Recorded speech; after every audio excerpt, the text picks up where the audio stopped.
कक्षा 9 विषय हिंदी व्याकरण का रिवीजन करवा रहे हैं। रिवीजन को हिंदी में पुनरावृत्त करते हैं। अलंकार का रिवीजन करवा चुके हैं। किस प्रकार का क्वेश्चन अभी होने वाले पीरियोडिक टेस्ट में पूछा जाएगा उसका भी जिक्र कर दिए हैं, और वार्षिक परीक्षा या अन्य परीक्षा में भी किस प्रकार का प्रश्न पूछा जाता है उसका भी चर्चा करते हैं। उपसर्ग शब्द निर्माण के तहत शब्द निर्माण में पहला है उपसर्ग और दूसरा है प्रत्यय और तीसरा है समास। ये उपसर्ग, प्रत्यय और समास के द्वारा शब्द निर्माण होते हैं। पहला उपसर्ग, आज उपसर्ग का रिवीजन करवाना है। वे शब्दांश जो किसी मूल शब्द के आरंभ में लगकर उसके अर्थ में परिवर्तन ला दे। उपसर्ग क्या होता है? तो शब्दांश होता है, और ये लगता किसमें है?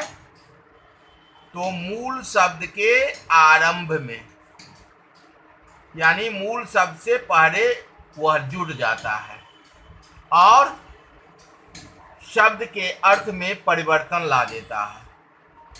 शब्दांश का तात्पर्य है शब्द का अंश, शब्द का हिस्सा, शब्द का टुकड़ा।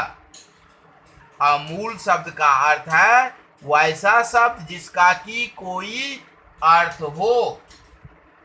उदाहरण रूप में हम देख सकते हैं, अतिशय एक शब्द है। अतिशय, इसमें साय मूल शब्द है और अति उपसर्ग है, जो साय में जुड़ गया तो अतिशय हो गया।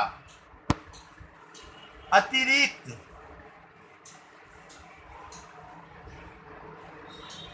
रिक्त मतलब खाली होता है और अतिरिक्त मतलब दूसरा, अन्य।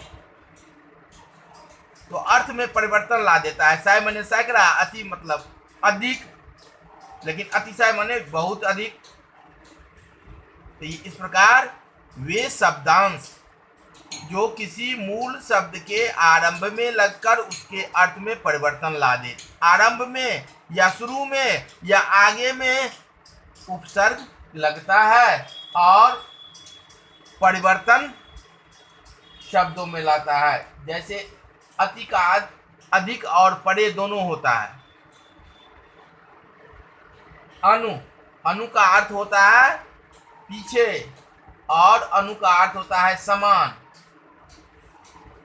तो अनु से अगर परीक्षा में पूछता है, अनु उपसर्ग से दो शब्द बनाए, तो हम एक बना देंगे, भव लगा देंगे तो अनुभव हो जाएगा, और चर लगा देंगे तो अनुचर हो जाएगा। भव माने संसार, अनु मतलब पीछे या समान। लेकिन जब अनुभव हो गया तो इसका अर्थ में परिवर्तन हो गया। अनुचर, चर माने चलन, अनु माने पीछे पीछे चलना, अनुचर जो पीछे चलता है। उसी प्रकार यदि परीक्षा में पूछा जाता है जो निम्नलिखित उपसर्ग से एक या दो शब्द बनाएं, तो उस उपसर्ग से शब्द बनाएंगे। एक इस प्रकार का क्वेश्चन पूछा जाता है, और दूसरा शब्द दे देगा और उसमें मूल शब्द और उपसर्ग को अलग करने के लिए कहेगा। जैसे अनुचर में कहेगा मूल शब्द और उपसर्ग को अलग करें, तो लिखेंगे उपसर्ग अनु और मूल शब्द चर लिखेंगे, अलग अलग कर देंगे। अनुभव को में मूल शब्द और उपसर्ग को अलग करेंगे तो उपसर्ग हो गया अनु और भव हो गया मूल शब्द। बहुत आदमी, कुछ बच्चे जैसे आ उपसर्ग से कहते हैं शब्द बनाने के लिए, तो आम लिख देता है, तो ये गलत है क्योंकि मौ मूल शब्द नहीं है। वहीं पर आ जन्म अगर लिखेगा तो सही होगा। जन्म हो गया मूल शब्द, आ हो गया उपसर्ग, दोनों मिलके हो गया आजन्म, जीवन भर। तो इस प्रकार उपसर्ग में दो प्रकार का क्वेश्चन पूछा जाता है परीक्षा में। पहला, मूल शब्द और उपसर्ग को अलग करके लिखे, या उपसर्ग दे देगा, इस उपसर्ग से दो शब्द बनाए या दो शब्द बना के लिखे। इसी टाइप का रहता है। जैसे प्रति शब्द है, कहेगा दो शब्द बनाने के लिए तो हम लोग प्रतिदिन, प्रतिकूल, अनुकूल जो नहीं होता है, जो हम चाह रहे हैं उसके अगर विपरीत हो जाए उसे हम प्रतिकूल कहते हैं। जैसे प्र उपसर्ग दे देगा, कहेगा दो शब्द बनाने के लिए, तो प्र से हम लोग कार, प्र में कार लगा देंगे तो प्रकार हो गया। आज प्र में चार लगा देंगे तो प्रचार हो गया।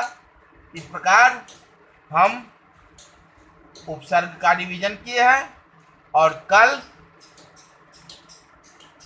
प्रत्यय का रिवीजन करेंगे। तत्पश्चात समास के बारे में भी रिवीजन कराएंगे, क्योंकि शब्द निर्माण जो है वह तीन प्रकार से होता है। नए शब्दों का निर्माण पहला उपसर्ग के द्वारा होता है, दूसरा प्रत्यय के द्वारा होता है और तीसरा समास के द्वारा होता है। जैसे दुकानदार, कहेगा मूल शब्द अप्रत्यय क्या है, इसमें दुकान हो गया, उपसर्ग, ये प्रत्यय में चले गए, उपसर्ग आज उपसर्ग ही समझाना है। जैसे कहेगा अभिप्राय में मूल शब्द और प्रत्यय को, उपसर्ग को अलग करने के लिए अभिप्राय, तो अभी हो गया उपसर्ग और प्राय हो गया मूल शब्द। अभिप्राय मतलब होता है तात्पर्य, अर्थ। जैसे अप